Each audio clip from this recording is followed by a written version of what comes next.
Hello, good evening, everyone. I'm Shanieri Eze of Eze Health Center.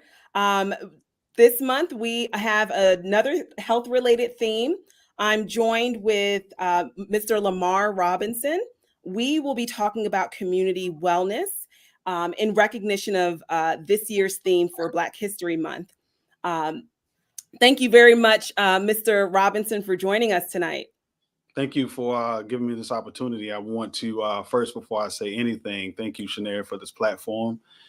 I've had an opportunity to watch a variety of all of the webcasts, really, that you've put up, and I just want to say you're doing some inspirational and informative work. And I shared this with you offline, but I want to tell you, as I've told you again, I'm gonna tell you again, just keep doing what you're doing. You're doing some great work, and you're doing some really great things to really inspire a lot of people. So don't stop doing what you're doing.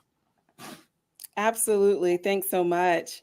All right. So I definitely want to tell the audience a little bit more about you. So, like I mentioned earlier tonight, I am joined by Mr. Robinson. He is a case manager and community outreach liaison for the City of Baltimore. He is also CEO of Kingdom Business Clothing, a Christian based lifestyle brand whose mission is to bring awareness to God through fashion that excites, encourages, and unites. He has traveled throughout the United States as a speaker for workshops, Christian conferences, and community programs. In addition, Mr. Robinson has traveled internationally to Ghana in support of medical missions work. He is a graduate of the University of South Florida, with a Bachelor of Arts in Psychology and Interdisciplinary Social Science. He also holds a Master of Professional Studies in Community and Economic Development from Penn State University. Thanks again. Welcome, Lamar. Thank you again. Thank you for the opportunity, as I said before, and I appreciate it. I said this to you, and I'm gonna say this often, offline. I really try to do my best to be God centered. I love, God's people. I love my community, and I'm doing the best that I can to provide the best opportunities in the community for those that need support and need the encouragement. So thank you for this platform. Absolutely. Now, Lamar, I've known you for many years. We've actually had the Uh oh. Uh opportunity oh. Uh oh. to collaborate on a few community-based projects in the past. Come on now. All these years later, you're doing some big things also in the community as well as the line of work that you do. Tell me a little bit about like what brought you to doing what you do and what drives your passion behind it. Well, first of all, thank you again. I'm gonna say that I think that's the Southern hospitality of me, man, to say thank you, thank you, thank you. But yeah, most definitely, I really want to say, my loved ones, my parents, siblings, mentors that I've been blessed to have in my personal life have been such an intricate part of my life, and so therefore, seeing a lot of the work that they have done since I was a child, to me has been very inspirational. And it's always a really good feeling to see when individuals can look at or feel that there's something that they manifest that's bigger than themselves, that's bigger than their purpose. And I was able to see that and watch that. And that really empowered me much younger. And so, therefore, I was impressionalized by it. I loved it. And I just really enjoy providing the support that I can or creating areas of access where individuals can find what they need to be in a more sustainable situation. And so, I'm thankful to God for those that have crossed my paths. And you never know, and I say this often, you never know how influential you are to people. You never know who's watching. You never know who's inspired by what you do. So continue to be positive and productive in everything that you do. For those that are tuning in, you never know who's watching you. So continue to do what you can to change the world one day at a time. Absolutely. And that's what it's about. Which brings me to what we're talking about tonight. We're talking about community wellness, especially in the African American community. Our world is changing. There's a lot going on currently, and really understanding the context of what we're experiencing as a community, both in all elements and all aspects of life, from health to mental health to finance and socioeconomic status. These are all the different elements of what I consider wellness. It's not just about physical health, but about all these other elements. Understanding where we are as a society and how things, there's huge disparities when it comes to what we're experiencing as Black people in America. and really understanding that full historical context behind it. So, understanding how, for instance, redlining in the housing development Mm, is affecting, the racial wealth gap, and how that interplays with poverty, and how poverty then interplays with our neighborhoods and our overall health. So understanding that entire kind of historical context is what's essential to understand. And mhm. that's where I wanted to kind of start off tonight. Yeah, yeah. You know, in order to know where we're going, we have to know where we came from. And I think that is a paramount statement. I know right now we are in the month of February, and we consider this month to be Black History Month. We know that Black history is world history. We know that in every facet, in every place, Black history is prevalent.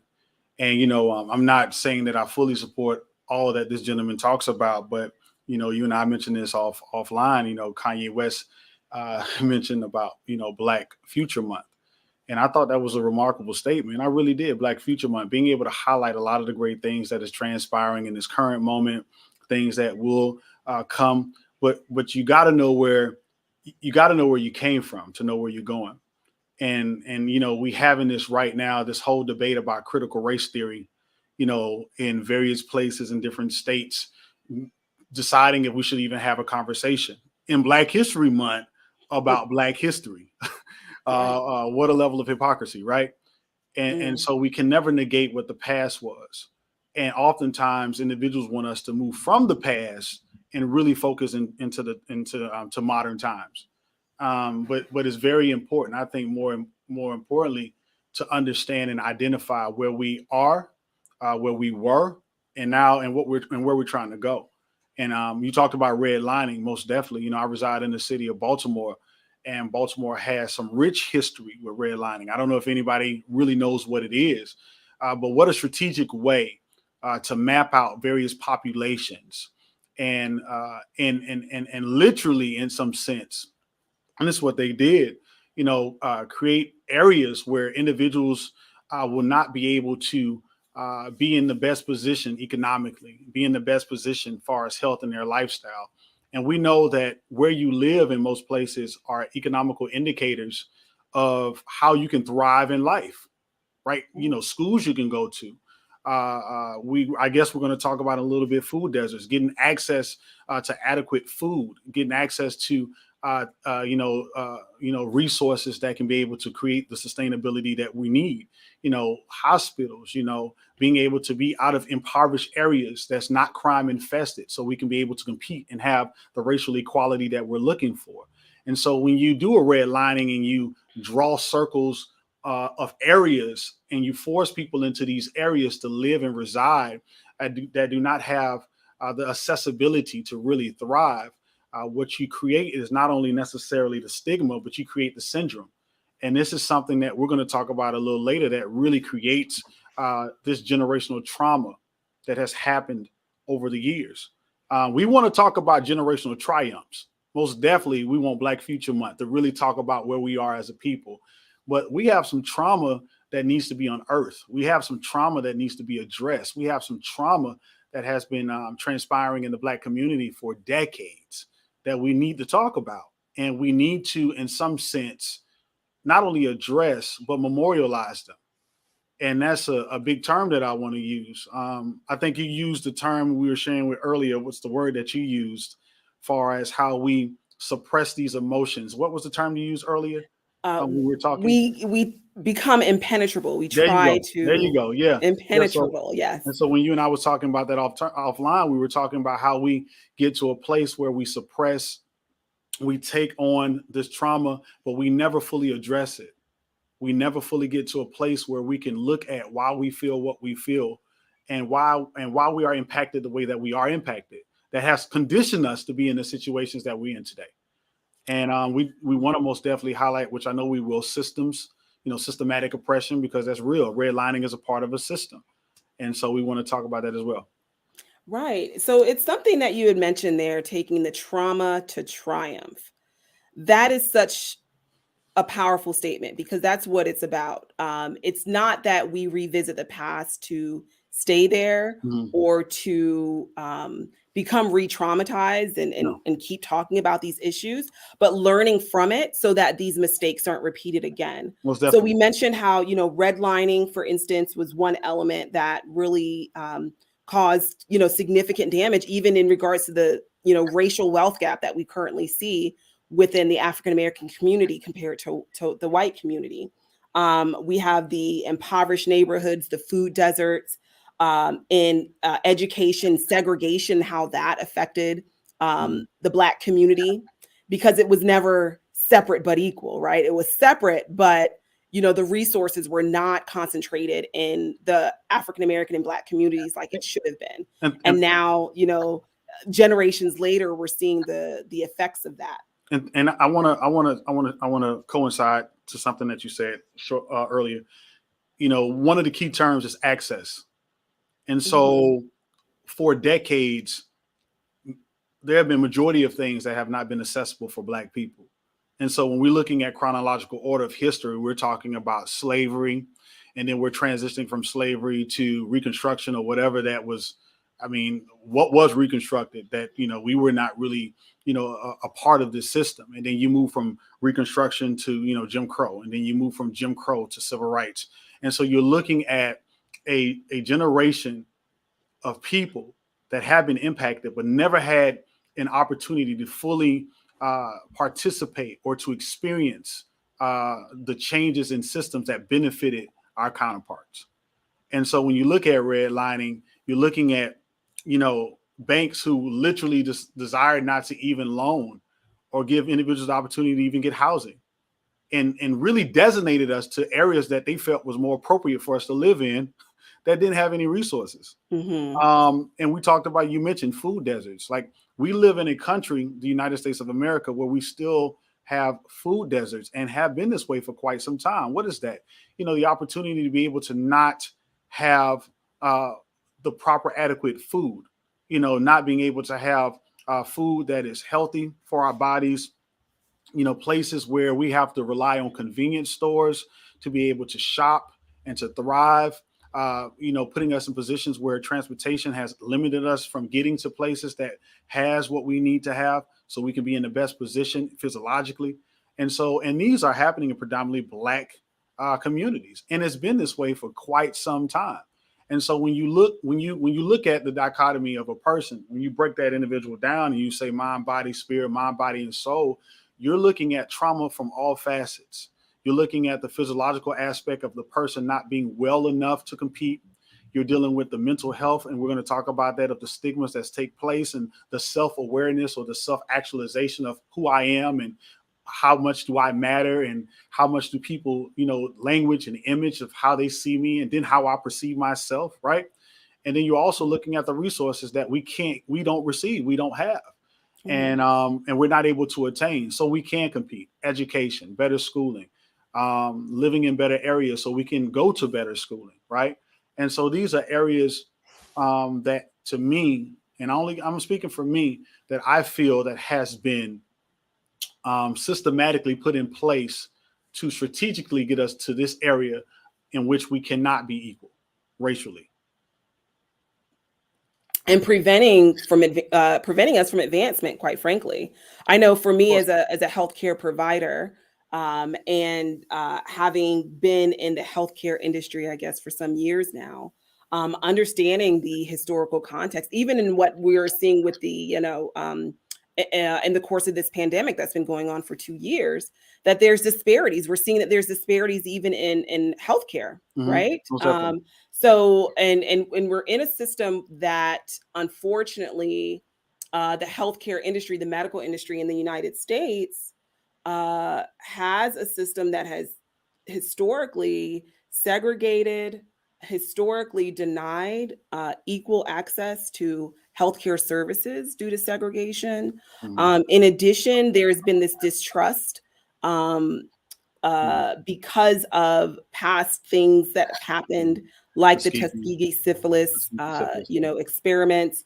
The very nature of an entire specialty within the medical field, gynecology, was developed by the abuse, through the abuse of Black women and Black bodies. Like that literally was developed that way. So there's this distrust of this system. And now you have individuals who, are unwilling to get a vaccine, don't trust the vaccines, don't trust the even, going to see a doctor, going to the hospitals because of that historical element. So things of the past definitely impact the present. It's not that we can just separate the two and think they're, isolated and unrelated. There's a reason behind it.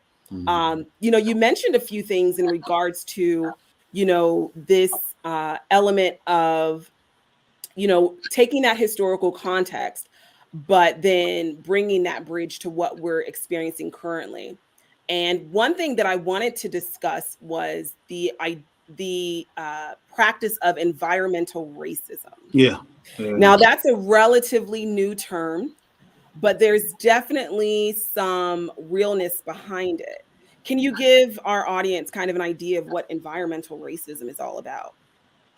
And so in 1982, Dr. Ben Chevis actually coined the term environmental racism. And he talked about situations or areas that is completely hazardous to the growth of the African-American plight. And so when you look at this ideology, you see comparisons of this in Flint, Michigan. You see comparisons of this with the water. You see comparisons of this or examples, of this in Baltimore, Maryland, when we talk about, lead in water, lead in paint. We're talking about, he even gives components, which I completely agree, where environmental racism intercedes within the lack of having land or mobility, or even being put in a position where you're steadily impoverished by things that are hazardous, polluted air, food deserts, not being able to have the transportation to get out of the circumstances that you're in, to be in a better environment so you can thrive. And so it's sad to say it that we have experienced environmental racism for decades. I was talking to you offline about just the staggering numbers of what we looked at from the Reconstruction era of the South, looking at when the Union and the Confederate, when that Civil War ended and supposedly Black folks was free. We found ourselves being another, slavery by another name, most definitely, but we found ourselves being in the positions where we thought we were free, we thought we were liberated, but then we were once again enslaved again in some way. And so you see, I believe the numbers was like 3.5 million enslaved African Americans in the South was retained. And so what does that look like? So if you're in a position where you can't really thrive, you can't compete, you can't vote, you can't be educated, you can't work in the field with others, you can't have fair housing, you can't have a market where you can be seen equally, what happens to that generation of people? And what is passed down through this generation of people? And I think this is something that many of us need to think of. And oftentimes our counterparts think it's just easy because we had a Black president. Cool. It's easy because we voted some individuals in. Cool. It's easy because there has been a couple changes. A couple individuals have now become billionaires and folks have learned to, have some equity. But we're talking about collectively. We're talking about Black people collectively being able to compete and thrive and to be sustainable against systematic oppression. And I'm going to say this, and I know it's out there, this is live, but to me, I believe that the only way that we can have racial equality is to dismantle the systems that are in place and reconstruct, because those systems were never defined for Black people to thrive in. We know constitutional wise that we were, 3/5?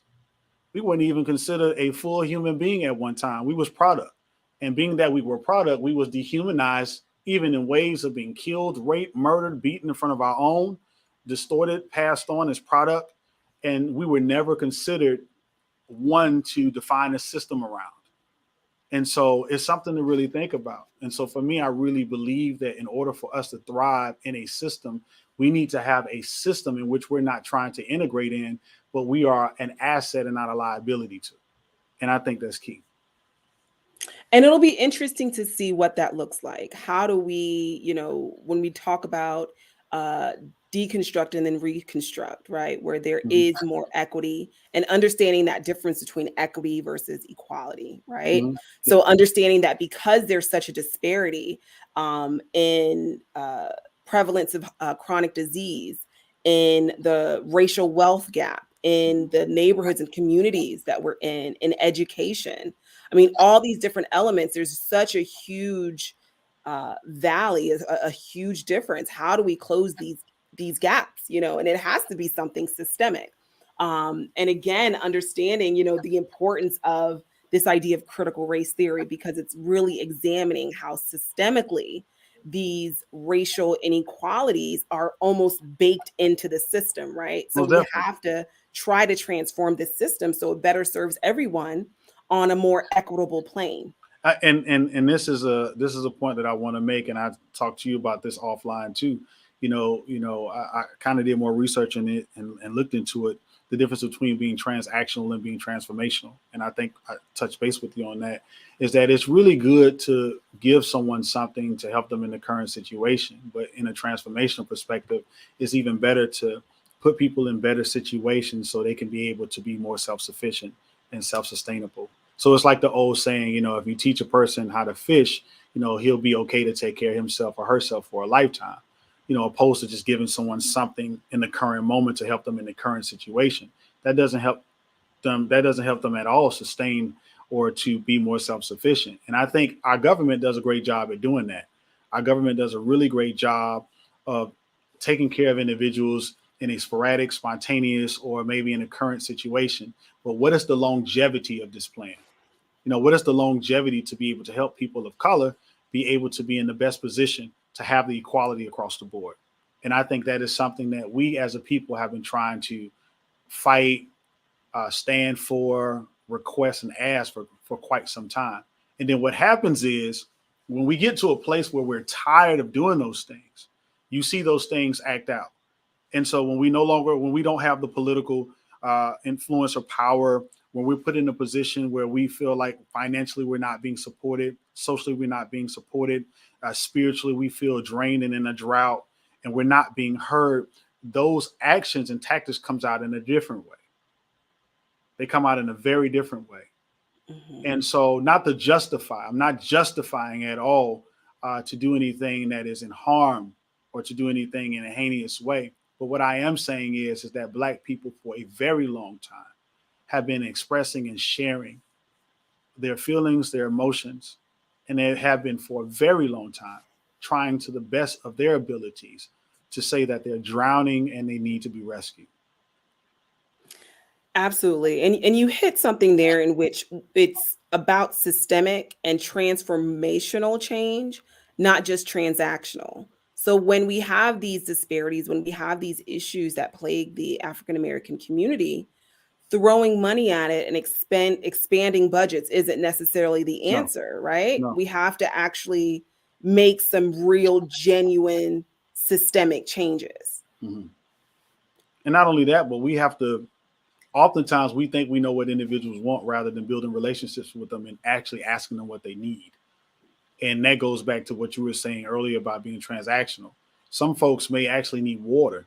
I mean, we bring in individuals hamburgers. They like, I don't want to eat. I'm thirsty. So the point Mm. I'm trying to make is that we got to understand what the need is of the people. And when we do that, I think we'll have a clearer understanding of how we can actually thrive. And it's sad to say it, but you know, the federal does things on a federal level, but the power is in the local level. The power literally is in the local level. It's really tapping in and getting involved into your local sector to understand what's happening right home.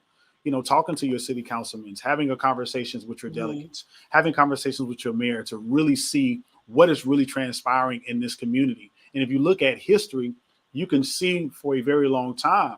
Unfortunately, it's sad to say it, is that oftentimes we're so focused on the beauty contest, the national election, but Mm. a lot of the work at one particular time, systemically, was done. We have folks. We talked about the civil rights movement. We had individuals that were really out doing grassroots work, and there are people that are still doing grassroots work.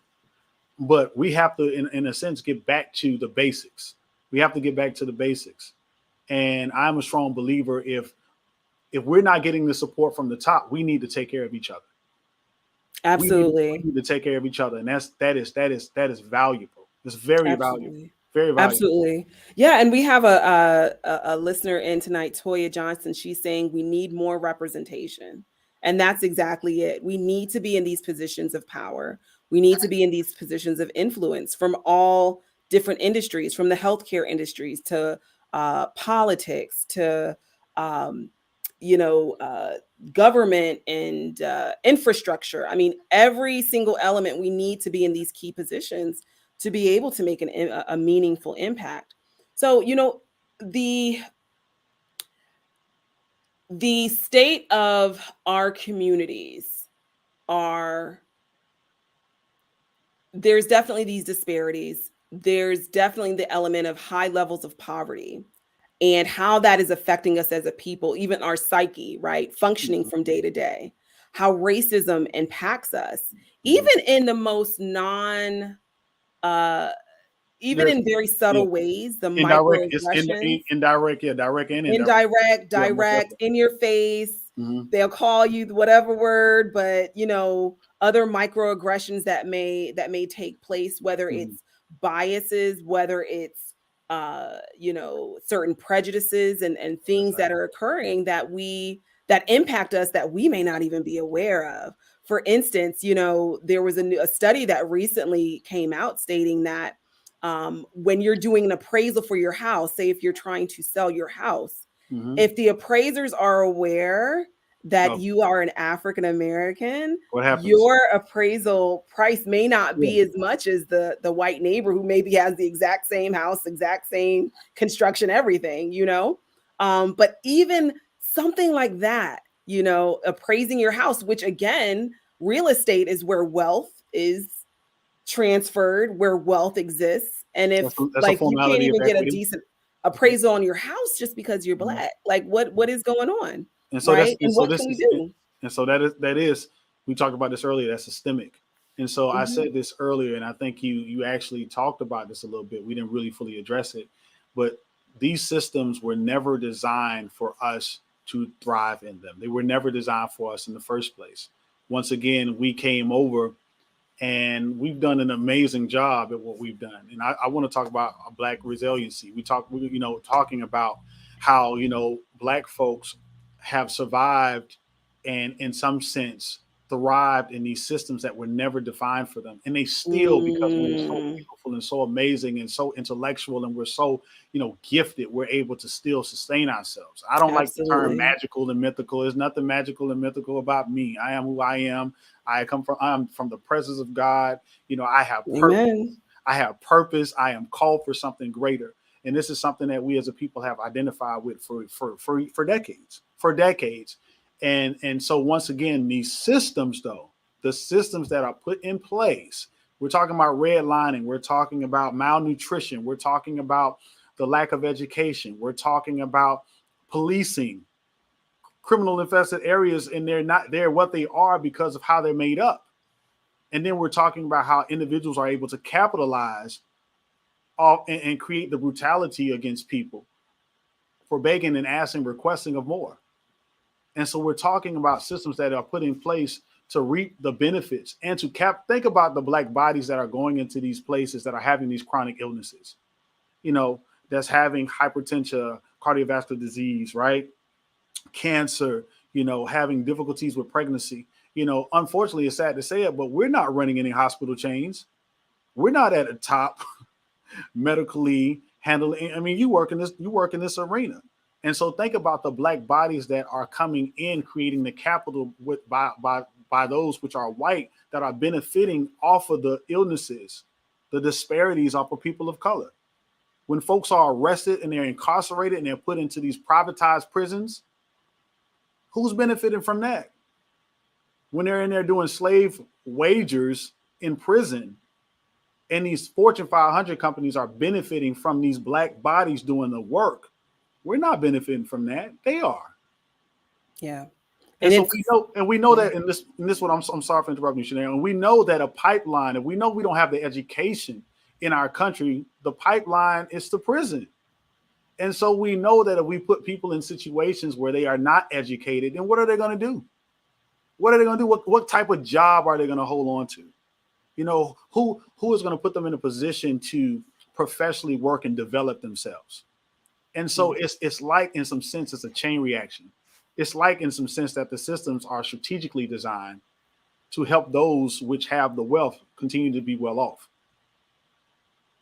And so we have to be in a position to reconstruct. We have to be in a position, our great minds, those that are enlightened, the awakeners that are coming, those that are even present, we have to be able to work together. We have to be able to break apart those conditions. We have to be able to look beyond the generational gaps that we have.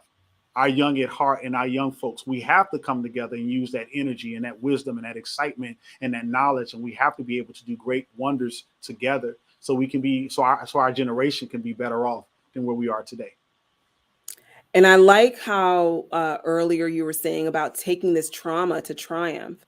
Yeah. And, you know, because we exist in the US, because we exist in a society that wasn't really built to embrace us and to advance us, and how that is now impacting us psychologically, internally, right? So, you know, for instance, a study showed that poverty level affects mental health status. Yeah. Black Americans that live below the poverty line are twice as likely to report serious psychological distress. Yeah. So now we're seeing elements of how racism, let's say it plainly, racism It is. It and is the what it is. elements of bigotry and White supremacy. White microaggressions supremacy. are Mm. affecting our mental health. So, you know, in the US Department of Health and Human Services had this statistic. In 2019, suicide was the second leading cause of death for African Americans ages 15 to 24. That's in 2019. Yeah. The 15 to 24. second leading cause of death of our young people. Mm-hmm. Mm-hmm. It's a serious matter. So what are your thoughts about, you know, understanding how elements of mental wellness and mental health are impacting the African American community? Man, we talked about this last night. We've talked about this quite often. This is a tough area. It's a very sensitive area as well. There are a lot of people that have been impacted recently by these numbers and have literally been impacted by losing family members and loved ones due to, you know, uh, suicide. And not only that, but the mental health component has been such a strong one. You know, over decades of time, we as a people, and I said this earlier, have never fully had an opportunity to heal. I mean, some of us are doing the work. A lot of us are not, because in some sense it's still taboo. You know, something has to be mentally wrong with me for me to see someone that can help me. A lot of us are just afraid, but never been approached with the idea to get therapy, to get that support.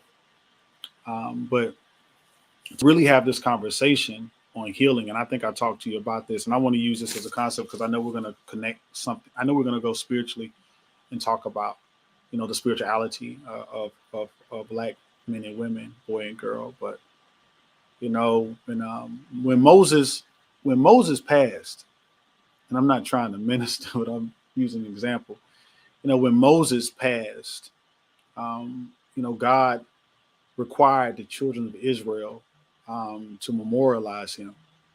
You know, from the transition from Egypt, from being enslaved and being impoverished for all of those years, 2.5 million just about to be free, to come out of Egypt into the wilderness prior to going to Canaan. And you know, we know that the story talks about Moses, the great leader, having an opportunity to be memorialized by the people, for the people to be able to take time to sit with their feelings, to take time to address their traumas, to take time to reflect on what was before to where they're going, to take time to acknowledge and to honor their leader, to take time to experience this hurt and unearth this hurt, to address this hurt and to heal from it before they were able to go to a new place.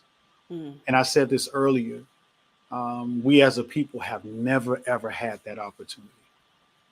We've never had that opportunity. And if we ever get the opportunity to have this addressed by those that have oppressed us, it will cause a lot of things to shift. It will cause a lot of beliefs. It will cause a lot of ideologies, systems, areas that we have never wanted to touch. We're going to have to unearth those things to really have a true conversation. When you look at a variety of different people, we memorialize them. We have museums for them. I guess now we have one in DC, but we have museums for them. We commemorate them in different ways. Well, Black folks have never fully had an opportunity to truly heal from these traumatic experiences.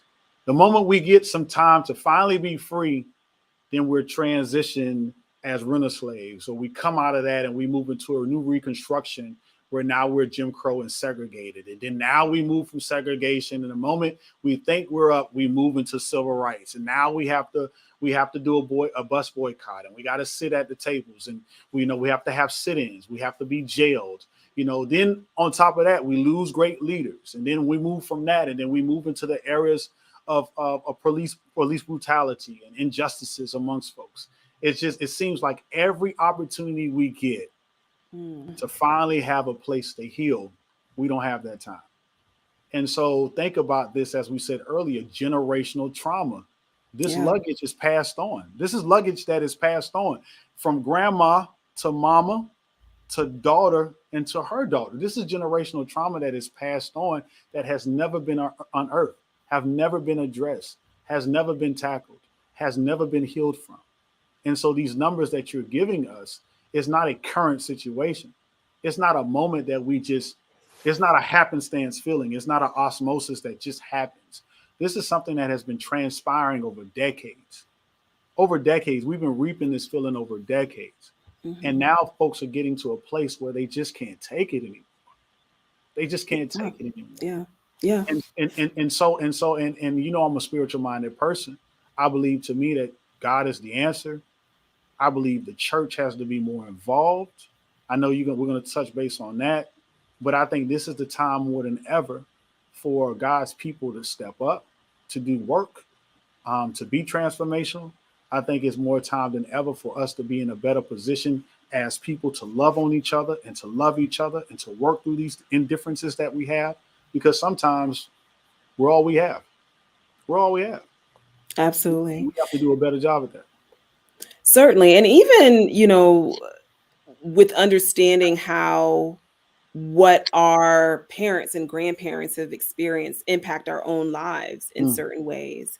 Now dealing with this trauma, now dealing with the effects of long-term issues, generational issues, right? Living day to day, just our day-to-day interactions and day-to-day stresses, especially now more than ever. We're having higher rates of anxiety, higher rates of depression. Another very alarming statistic is death rate from suicide for African-American men was 4 times greater than that of African-American women. Let me mention the source being, according to the U.S. Department of Health and Human Services. That was a statistic from 2018. So these are fairly recent. So, suicide is definitely, the extreme as far as what's going on, and people are suffering, and many are suffering in silence. The stigma sometimes in our community related to mental health and mental illness, the need to normalize therapy, the need to normalize support, the need to not feel that we are, that word again, impenetrable, right? Trying to take on the world, but not, and for the sake of not showing any vulnerability, because vulnerability is seen as a weakness. And so what can we do to overcome this stigma sometimes that comes with mental health issues or mental illness? So really quickly, I'm going to get to that. I was going to say, the blessing is that, even the capacity that you serve in your profession, individuals being able to see a black woman, coming into that space, and they're a black woman, they're able to, or a woman of color, they're able to identify with you. They're able to be comfortable. They're able to feel as if they can trust you and feel as if, you are going to value them, and have their best interests at heart. I think when we're blessed to be in positions, I think we have to really be mindful of where we are and how we serve. And I think that's incredible. Like for those that are black or brown and you're school teachers, that is a job, and that's an awesome responsibility that now you do have. When you're in a ministerial position, when you're working within the legal system, when you're working within the health system, when you're working within, housing, people that are black, when we're blessed to be in these positions, we got to pay it forward. We got to pay it forward. And I look at it in the sense of what an awesome feeling that we know that some people think that going to therapy is taboo, but being blessed to know that when you go and you arrive and you see you there, or you see you helping you, when I say that, another black individual, female or male, there's more comfortability there, especially if you feel indifferent about the systems that that you don't trust. And so I'm saying this to say that we have an awesome responsibility as people of color to be able to be in the best position that when we serve, let's serve to the greatest extent. When we're out and we're in the open and we're leaders, let's lead to the greatest extent. Let's be transformational. Let's put ourselves in situations of triumph and don't put ourselves in peculiar situations where it can maybe limit us or maybe remove us from places that God probably has placed us in so we can better help the culture. We can For a better move the purpose. culture. You see what I'm saying? Yeah, walk of purpose. And to answer your question about mental health, I think what's important is we have to do the work, but we can't be afraid to get the support and help we need. I think that's important. And I think we need to be reminded of that. I think Black History Month should be not necessarily looking at, in which we do. It's great to talk about innovators and activism. It's great to talk about where we've come from and what we've done. But I think it's a really great opportunity to have a real thorough conversation like this. Just to take the time for the 27 or 28 days that we do have, leading up to Juneteenth as well, because that we're blessed to have that month now, to be able to have these types of conversations, to talk about history, but also talk about future. And I think this is important, like where we were, where we want to go, but all the things that we need to do to get there. I think those things are very important. Absolutely. And that leads me to mention what we had discussed before about Black resilience, that even despite the traumas and the things that we've experienced, both personally in our own lives, as well as systemically as a people, that our ability to be resilient and bounce back um, is so paramount into what makes us strong as a people. And we've survived this, generations of, everything that you've mentioned, from from slavery to Reconstruction to Jim Crow to civil rights. That's a I lot, mean, right? it's It's a just lot. kind of a continuous battle, it's just, and Jeez. it's ongoing. It's Yeah. ongoing, Mhm. where to the point now we have our hashtag Black Lives Matter. Mhm. We're still in the fight of just the relevance of our very life, And just we saying that it matters. and we also Mhm. have to be mindful too. We have to also be our brothers and sisters keepers. Like, Absolutely. that's also important. And I want to say, and even with me, it starts with me. I apologize. There's a variety of different things. You and I, we've had these conversations. There's a variety of different things that I had to unearth, and I was conditioned by just what I'm nurtured by, what my environment taught me. I'm a product of my environment. Things that I witnessed, things that I've seen, the way that I was brought up. But when you get to a point of accountability, when you get to a point of educating yourself, when you get to a point to doing the work, then when you know better, you do better. And we have to do a better job as brothers, our brothers keepers and sisters keepers, with one another. And I said that earlier. It's sad to say it, but we talk often about the misogyny that happens in our own communities. We Mhm. talk about, which is true. We talk about, often a lot of things that we as Black men should be doing better at when it comes to treating our Black women better. We talked about, so it's a lot of things, and I'm not throwing anybody under the bus, but what I am saying is that we have to also hold each other accountable. We can't say stuff like, "Oh, that's not my child. I got enough to worry about." it was a blessing when Mrs. Vesey across the street was able to let us know, no cursing in my yard. I know we live in a different time, but there was such a respect when we could really trust the minister and know that he's going to pray with us, pray for us, and we can confide in him, and there's secrecy and there's support and there's encouragement, right? There was a blessing to know that our school teachers was going to do what they can to help mentor us, to help teach us, and not take advantage of us because we're young. Like, these are things that we have to be in the best mindset to say, like, we have to be able to be keepers of each other. We have to be able to preserve our village, because we've had enough people create systems to dismantle it. And so we have to do what we can to strengthen our village. And that's the Black resiliency, right? That's showing, like, man, it's great to see when we can get a Supreme Court justice. That's a Black woman. Absolutely. What a wonderful, I'm waiting for that. You know what I'm saying? What a wonderful thing to see. But guess what? In order to be able to have that, we have to birth that now. We have to inspire that little girl now. We have to encourage her now. Even that young boy that we see that we think is up to no good because he's standing on the side of that store. We'll have a conversation with him. Why are you here? You'd be surprised. He's probably waiting to be here to ask somebody to get something to eat, or possibly to ask for some funds because he's taking it to 6 siblings that has nothing to eat. Like, we got to tap into the lives of these individuals. We got to take some time to get to know each other. We have to take some time to build healthy relationships with one another, and not put it off to a system, to not put it off to a program, to not put it off, to another resource. My community is me, and you are my community. And at the end of the day, like, if we don't take care of each other, I said this earlier, who will? Who will? It's all transactional from the federal. It's all transactional, from the state. When will it become transformational? When will we teach folks to be self-reliant and self-sufficient so they won't have to ask for federal funding? Taxpayers are upset and they're tired of giving their money. Well, teach people how to be sustainable so you don't have to be giving your taxpayer dollars. You want folks to stop asking for it, then help people get expungement so they can get back to work. Right. And they can work and they can be a part of their environment and their society. We want better, but we're putting stipulations and obstacles in people's ways so they won't be able to give back or pay it forward to build a community that we want. And then we say they're lazy, or then we say they're incompetent, or they're not as educated, or they're causing problems. No, they're not. They want better, but you got to give them the opportunity to have better.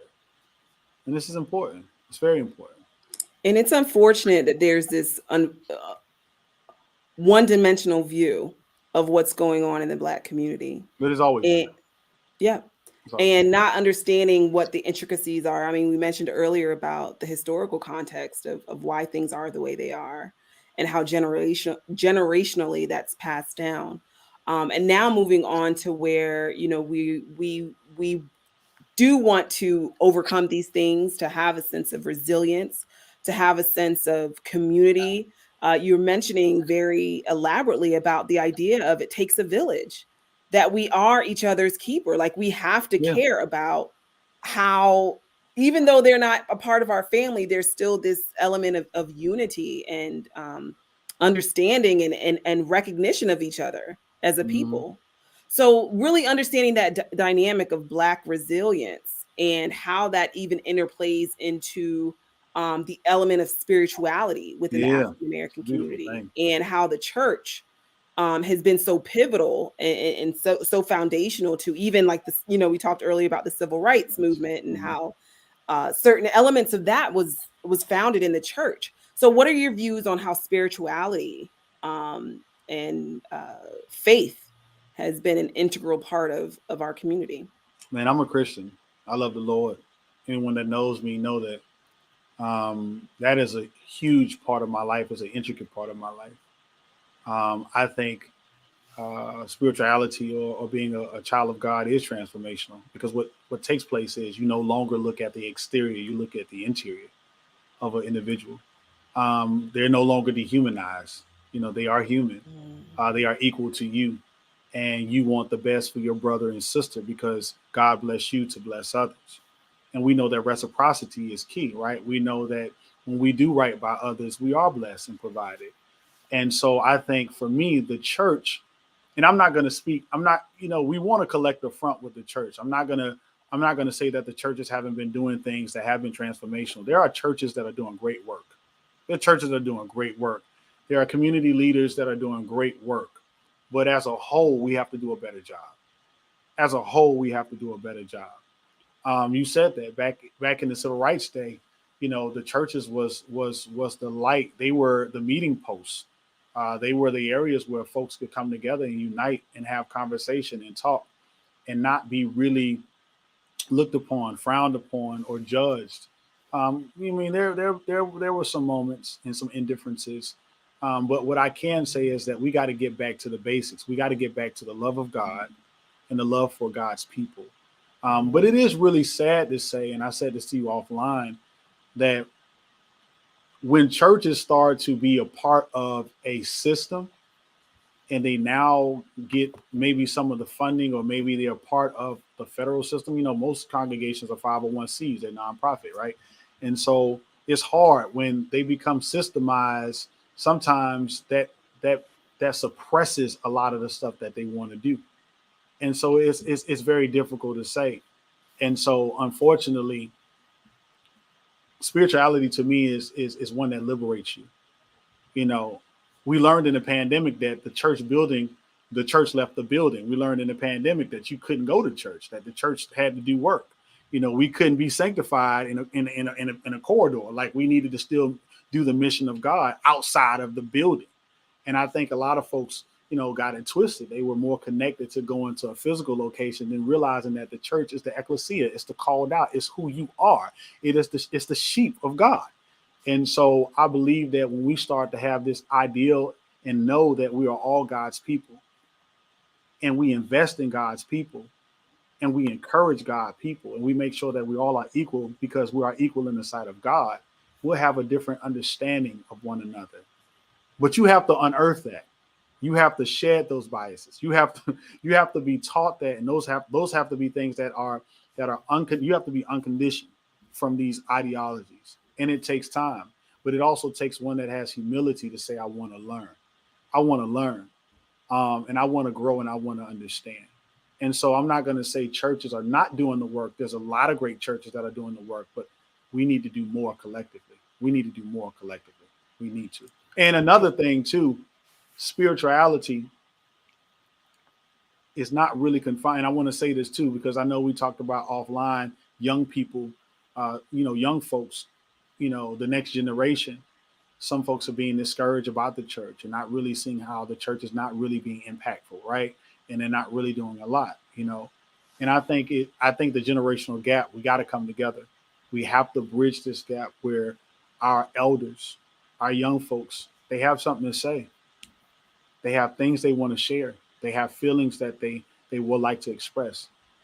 And because they say these things and share these things does not mean that you're not valued or not important. And even with our young folks, our older folks also have a lot of wisdom and they have a lot of knowledge. They have things that they would like to share, experiences that they have participated in, experiences that has happened in their life. And they can probably, in some sense, at times give us a better direction of how we need to move forward. And so I think we all need to be able to sit at the table and have a healthy conversation and bridge this generational gap so we can have generational triumph and not generational traumas. Absolutely. And I think really understanding the importance of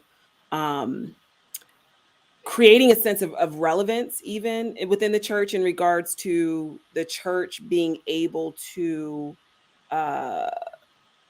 be a relevant presence, especially to the younger generation. We're seeing kind of this exodus of young folks leaving the church because they don't feel the connection as previous generations have.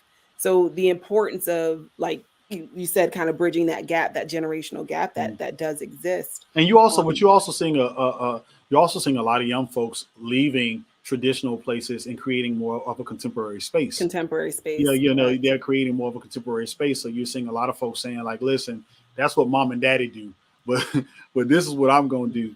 But what I'm saying is that we want to do everything decently in order in the presence of God.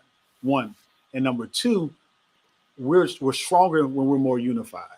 And I think one of the things that Christ himself prayed for was the unity. and the bond of peace of mankind. And I believe that the more that we are scattered apart, the more that we are separated, the easier it is for the enemy to win. You have never seen a battle unless it was strategically put together in an ambush setting where folks won that war. It was strategic in a way where it was ambushes put together. We know this with Caesar. We know this with, Shaka Zulu from history. We know this, but you've never seen people compartmentalized and still win. The strongest units have always come together. They've always come together to win. And so we see this with various nations. We've seen this with the Babylonians, with the Persians, with the Assyrians. We've seen this with Rome. We see this at parts of us here in the United States of America, but with certain races. But we as a people, Black folks, we have to come together, and we cannot be brainwashed. We cannot be placed in a delusionary state. We cannot be persuaded or it's like the carrot in front of the donkey. It's the saying, you tie a carrot on a stick in front of the donkey. Every time the donkey moves, the carrot moves. And so we have to be able to identify with the trickery and say, hey, listen, we're done with this. This is where we want. This is where we want to go. And guess what? And we're going to commit to it. We're going to commit to it. Absolutely. And what do you feel? What do you feel about the importance of community engagement and activism in this current day? Oh man, it's powerful. It's powerful, man. It's getting together. It's nothing like shoot. You have 10 or 15 people show up on a corner. That's a game to most folks. People get nervous and they get terrified. Like, what are all of them doing over there? I think activism is a powerful tool. I think it's great. I think when you strategically do it, I think when you mobilize, when you plan, and when you strategize, I think those things are amazing. I think they're amazing. The issue is that not to have all the energy, but don't have enough substance and continuity. Correct. And I think and that's why I think for me, what's important that provides balance for that. And I'm saying this is we can't forget our elders. We cannot forget our older population. They have experienced this trauma, and some have experienced it like up close and in person. We have folks that have great grandmothers that were actually slave, great grandmothers that picked cotton, that was slave. We have folks that are still of age that are around that can tell you, things that are so full of wisdom, full of knowledge so you can be able to attain, maintain, and do better. And so I think activism is key, but I think when we do activism, I think we should be able to incorporate everybody at the table. I think everyone has something that they can give, some history, some expertise, some enlightenment that they can give. And I think, once again, I said this earlier, but on the local sector is essential. Being able to understand policy and how policy is implemented. Correct. Being able to understand how rules, how regulations come into play, understanding how these things shift and move because they affect your city. They affect your county. And so we can look at the national picture, but what is happening home? What's literally happening home? And how what we do when we vote and who we vote in will impact us not just now, but in the next 10, 15 years. Absolutely. And this is on a local scale. And so I think activism is key. Get involved in your create your grassroots. There's organizations that's doing great work, and I think I'm gonna share this, later, learn more about your city council, your neighborhood association. We got folks that are doing stuff in your neighborhood, don't even know what's going on. Show up to those town hall meetings, sit in and figure out what's happening. I think you mentioned it earlier. If you can't physically be there due to COVID, get online, find out what's taking place, sit down and listen to the policies that's being presented, some of the thoughts that's being presented, and go back home and do the work, investigate, do the work, personally investigate and see if these things are so rightly divide what is and what's not. I think that's key. And you said it right there. It's beyond just, understanding activism is really bringing attention to particular issues. So activism doesn't necessarily mean just protesting in the streets or putting hashtags in your social media posts. It's more about actually, engaging in what's going on in your community.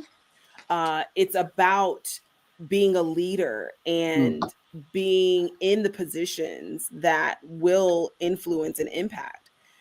being the one to at least disseminate information and inform others as you're informing yourself, it's so important. I know I've seen in this local Charles County community where my practice is based, we're seeing a shift in demographics, and we're seeing more individuals come up to the plate. Those who have been very active on social media or in various, capacities, but they're now, running for political office. They're taking those initiatives and that energy towards actually making change and impacting what's going on in the community.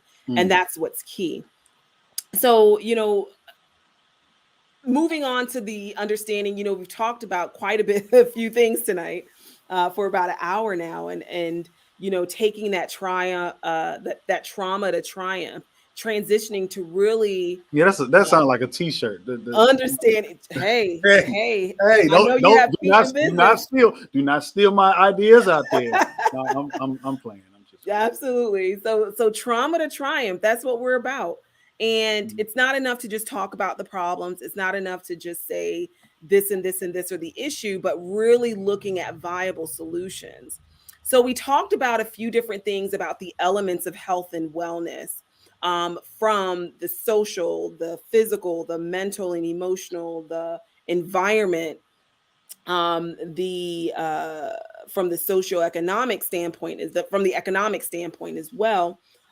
So kind of going line by line through all of these things, like what are viable solutions? So say when we talked earlier about our environment and our neighborhoods, like what are some ways that we can start making a change or impacting in meaningful ways, especially being that we're seeing, gentrification, right? And they now, that has been presented as a solution, but we're finding that unfortunately a lot of African Americans are being displaced from their neighborhoods that they've probably lived in for generations. Yeah, and that's a form, and to me that's a form of violence. It's a form of violence to me. And unfortunately, it's sad to say it that you can knock down buildings and rebuild, but that does not hide the traumatic experiences in those spaces.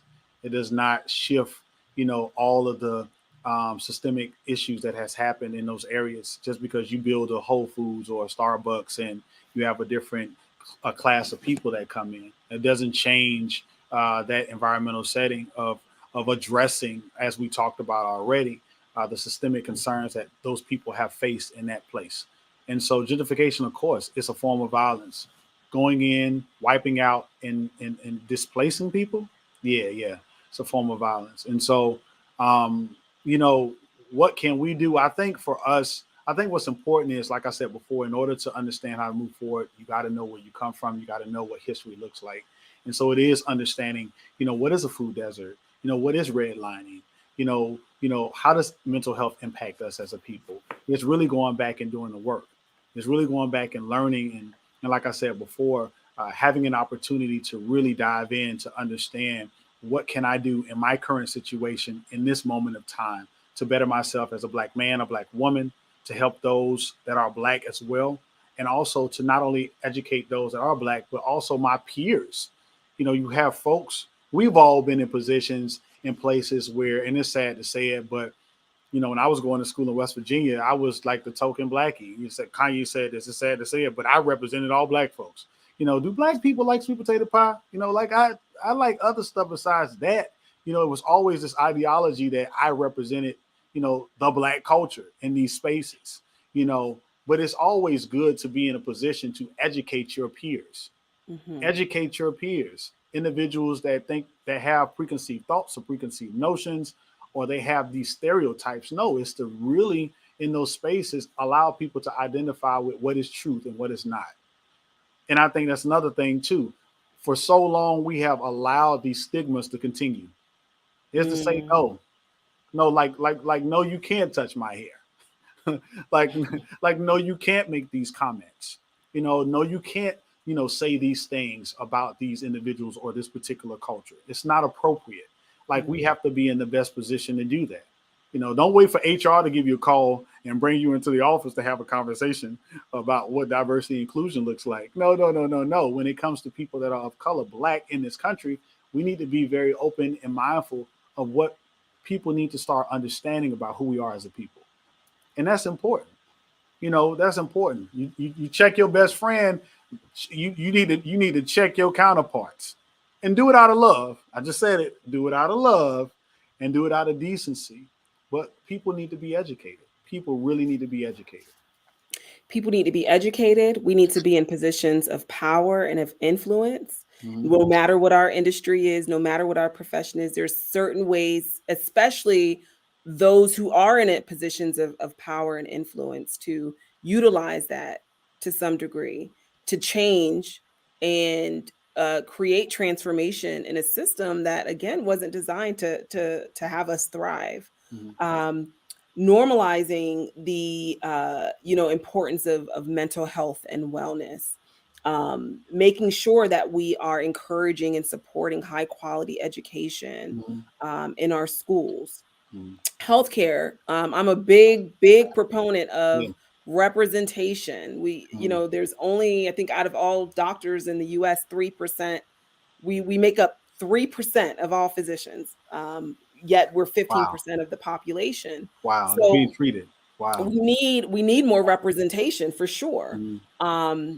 Encouraging more of individuals to go into government, into the medical field. Supporting, financial literacy is another element and another We talked about it solution. earlier. Yeah. Right, Yeah. right. Mm-hmm. So once people understand how money works, how investing works, real estate, and that way we can break that Cycle. Yeah, the cycle. generational trauma of Yeah. Yeah. poverty.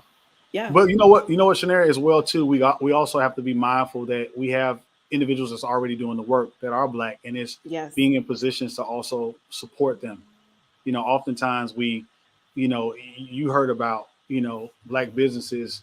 We spend billions and Black folks. We spend billions and billions of dollars Yeah, yearly. we have. Yeah.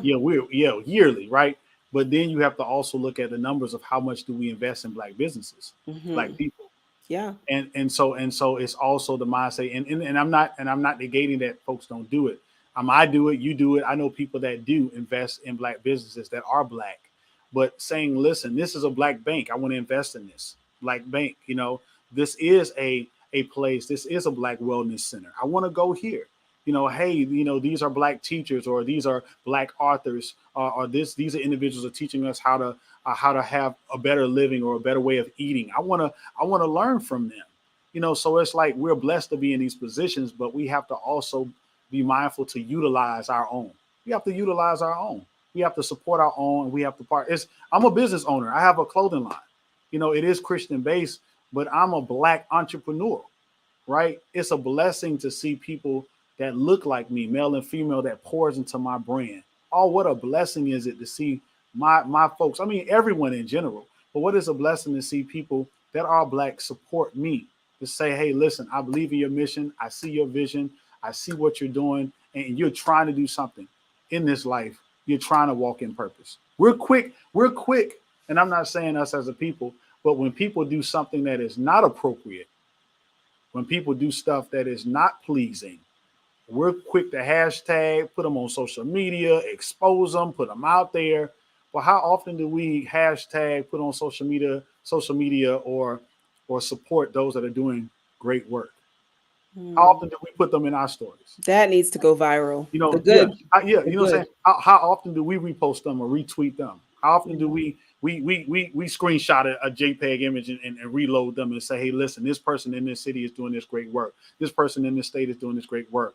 My little cousin has the best cookies in town, and you may not know her yet, but she's on her way. Look out, little Debbie, and you're posting this information up, and you're inspiring her. Like, how often we do that? But I guarantee you, your little cousin make the bad choice and make the bad decision. Now she's viral. She's world star viral. She's media. She's viral. She's shade room viral. And so, like, we got to do a better job with us empowering and inspiring our own. We And can't wait. encouraging what's Yeah, positive. we can't wait for other folks to do that. We've been waiting for decades for that to take place. Yeah. Absolutely, absolutely. So I know Lamar, and you mentioned so much about community outreach and how you've made efforts, even through your brand, Kingdom Business Clothing, of empowering other people by positive messaging and encouragement. Tell us more. Tell me a little bit more about what you do. I know you mentioned a little earlier in the show about your line of work, but if there's any thing that you would like to share, anything inspiring that you'd like to share with our audience about what you do as well, and tell us a little bit more about your company. I'm sure there's folks that would love to support as Yeah, well. there's a variety of different things that's in the work. Some that you already know. I'm really excited about outside of what I do from a professional level, as working in case management in Baltimore City. I work in populations of the disabled, and also I don't like to utilize the term folks who are homeless, but individuals who are without a home. And that's also another thing too. Language is power, and so that's what we talked about offline the other day is being able to, utilize the proper terminology when talking about certain people, especially for years, Black folks. The language for us has been like, atrocious, right? And even thinking about, imagery, right? So we're talking about how people are also viewed and the images that we see.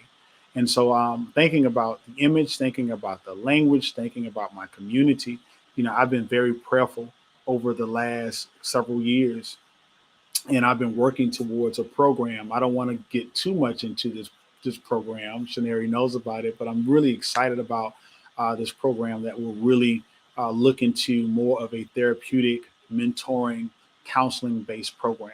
And what we want to do is we do want to be able to touch base with our young Black children. We want to work with our young Black women, our young Black men, and we want to give them a space. We want to give them an opportunity to be encouraged emotionally, behaviorally. We want to give them an opportunity to have a voice. And I've been working on this for quite some time. And for those that are tuning in, just pray with me and pray for me that this comes into fruition. We're almost to the latter stages of it. But this will be a really great opportunity for our young Black children to be able to see their vision and to be able to walk in their vision. And this platform will be created for that. So right now we're proposing grants for it, and we're just really blessed to eventually have that approved. And prayerfully, if the Lord's will, in the summer, we'll make a major announcement about that. About Kingdom Business Clothing. That is a Christian clothing line. It is a brand that encourages, excites, and unites. And our job is to bring folks a little closer to God. And not only just to be able to talk about God, but to exemplify it in our actions. And so that's really key. And so if you say you love folks, we need to make sure you show us that you love them by the way that you live and how you act and what you do. And then lastly, I'm really excited. Shaneri knows about this, but we have some broadcasting stuff in the works, which is coming up in summer too. Summer is going to be a blockbuster moment. Summer is coming where we'll be able to have these informative, insightful conversations with folks that folks that you love, and individuals that's even from local, regional, national, that will be able to bless us and be able to inspire us to continuously to make a difference in the life that we live. So I'm really excited about that. Absolutely. I'm so excited for all the things you've got going. You're a busy man. Man, but I'm You're a busy busy. man. But I'm Yeah. busy. I'm busy. That's the blessing. They say, well, idle hands is the devil's playground. So I'm trying to stay busy so I can continuously be transformational, and I thank God for it. Yeah, yeah, I definitely appreciate all that you've done in the community. And again, I've known you for many years, and you've remained the same. You've remained consistent, What you mean by that? showing What do you mean? What do you in a mean? Well, good hold on way, now. Hold on for that. What do you? showing I want showing folks to that know. you I want have folks to know. showing that you have a genuine love for people, a genuine love for Black people, um, seeing the advancement of our people, seeing us thrive spiritually, economically, through mentorship. You've done so much, and I think it's great that you're actually taking it now to another level. So that's amazing. So And I I definitely don't shared. Oh, and I go don't know ahead. if folks know. And I was saying, and you and I don't want to just I want to throw it back to you. Kudos to you, man. You've done some amazing work. You're still doing amazing work. Thank you. As you mentioned earlier in the show, you and I, we known each other, since Tampa. I was attending University of South Florida, years ago, and even when we first met, and working in the organization, in the associations, and all of the great stuff that you were doing. I mean, and I'm just saying this openly. I remember days of you, put me in check, in the sense of, when I say that, more so saying that, Lamar, so much is required of you. So much is required of you. There's so much that you're called to do. You got it. You got to start moving and getting things going. And I thank God for you and so many other individuals that came into my life, that is still in my life, that have been such a change agent for me. And I just want to say thank you. I openly want to say thank you to you. Thank you so much. Certainly. You're welcome. Of course. Of course. This is an amazing conversation tonight. I know we've been getting a lot of great feedback from folks. I want to make sure that people know how to, support your business enterprise. I shared the link up on the Oh, I see it. screen That's there. cool. That's cool. And is there a way that your social media, can people reach out to you on like Instagram Yeah. or If you um, if you if you want to reach out to me, just Google my name, Lamar N. Robinson, Lamar N as in Nancy Robinson, or you can go to Facebook, type in Lamar N. Robinson. You can go to Instagram, Lamar N. Robinson, at IG. You can find me there if you're interested in supporting my clothing line, Kingdom Business Clothing. That's kingdombusinessclothing.com, or you can just type it in Google, Kingdom Business Clothing. You can see the reviews, you can see the ratings, you can see what people say, how they feel. We have a lot of activities that we have coming up that we've recently done. Right now, KBC is celebrating its 2-year anniversary, which I'm really excited about. And what we've asked everyone to do in honor of Black History Month, we've asked you to just get involved in your community. Wear your shirts if you have one, your sweaters, your sweatshirts, your hoodies. If you don't have one, kingdombusinessclothing.com, you can go and get one. But what we're asking the KBC family to do is just get involved in your local area. Do some community service. Give back in any way you can. And we're going to honor this entire month by just community service. It's going to be a service month for us. And so, it's not always about, and I say this often, this has nothing to do with me. This has everything to do with him. We're talking about God. Without you, really, there's no me. And I say this, without him, there's no us. Like, at the end of the day, we work together hand in hand.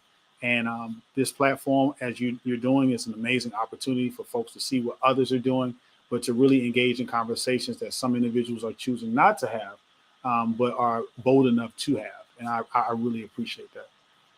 Wonderful, wonderful. Well, thank you again, Lamar. I think this will be a part one of a series of these type of webcasts that I'd like to do.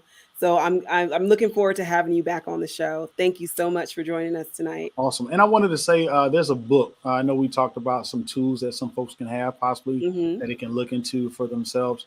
I was thinking about, some great reads. Some folks have probably already read these reads, but like, I really like one of the books that I think is a great book is Race Matters by Dr. Cornel West. I think that's a really great read to look at, to understand just race and the equality of race. I think The Body Keeps the Score. I don't know if you read that book, but that's a really good book in regards to trauma, biological trauma, generational trauma is in that book as well.